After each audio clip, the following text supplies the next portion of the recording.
जय श्री कृष्ण दोस्तों, राधे राधे। स्वागत है आपका हमारे YouTube चैनल अभव्या वर्ल्ड में। दोस्तों, आज की इस वीडियो में हम आपके लिए राधा अष्टमी की व्रत कथा लेकर आए हैं। धार्मिक ग्रंथों में वर्णित राधा रानी की कथा के अनुसार एक बार नारद जी भगवान सदाशिव के पास पहुँचे और प्रणाम कर पूछा, हे भगवान, मैं आपका दास हूँ। मेरी एक जिज्ञासा है, कृपया उसे शांत कर दीजिए। श्री राधा देवी लक्ष्मी है या देवपत्नी, महालक्ष्मी है या सरस्वती हैं? क्या वे अंतरंग विद्या हैं या वैष्णवी प्रकृति हैं? वे वेद कन्या है, देव कन्या है या मुनि कन्या है?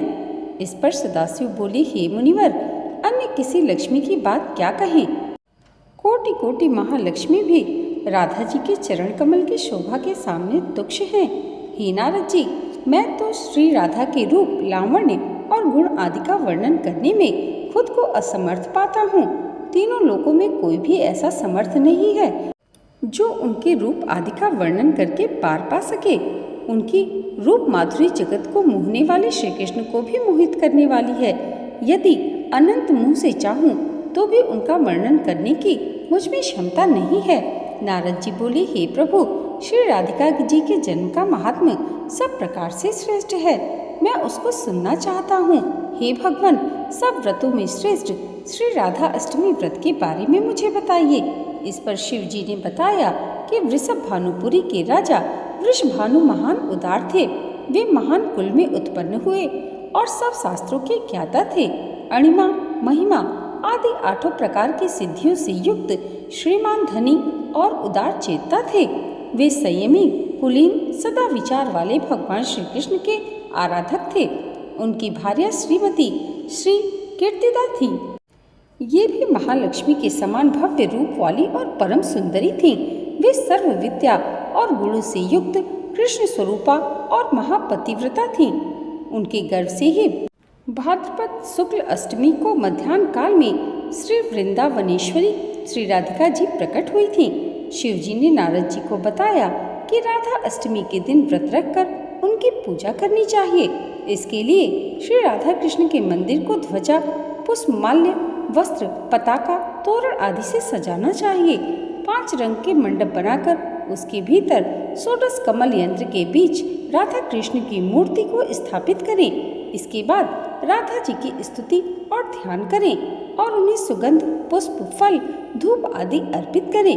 पूजा के बाद प्रसाद ग्रहण करें और रात में जागरण करते हुए राधा कृष्ण का कीर्तन करें। शिव जी ने नारद जी को बताया कि जो मनुष्य भक्ति से राधा अष्टमी का अनुष्ठान करता है वह श्री राधा कृष्ण के सानिध्य में श्री वृंदावन में स्थान पाता है और व्रजवासी बनता है।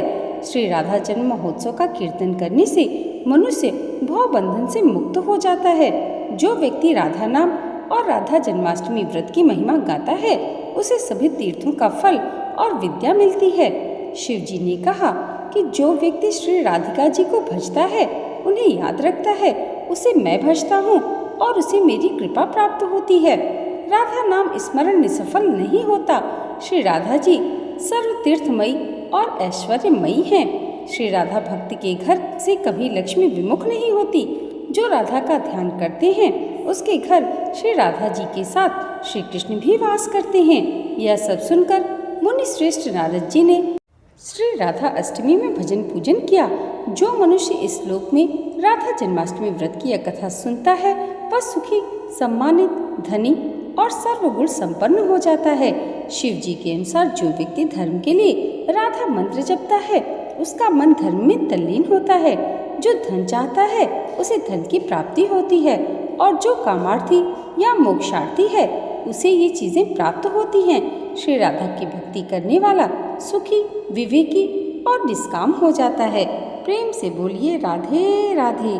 दोस्तों, आज की ये वीडियो अगर आपको अच्छी लगी हो तो कमेंट बॉक्स में राधे राधे ज़रूर लिखिएगा और इसे लाइक और हमारे चैनल पर पहली बार आए हैं तो सब्सक्राइब करना मत भूलिएगा। राधा रानी की कृपा आप सबके जीवन पर सदैव ऐसे ही बनी रहे, इसी मंगल कामना के साथ मिलते हैं अगले वीडियो में। तब तक के लिए जय श्री कृष्णा, राधे राधे।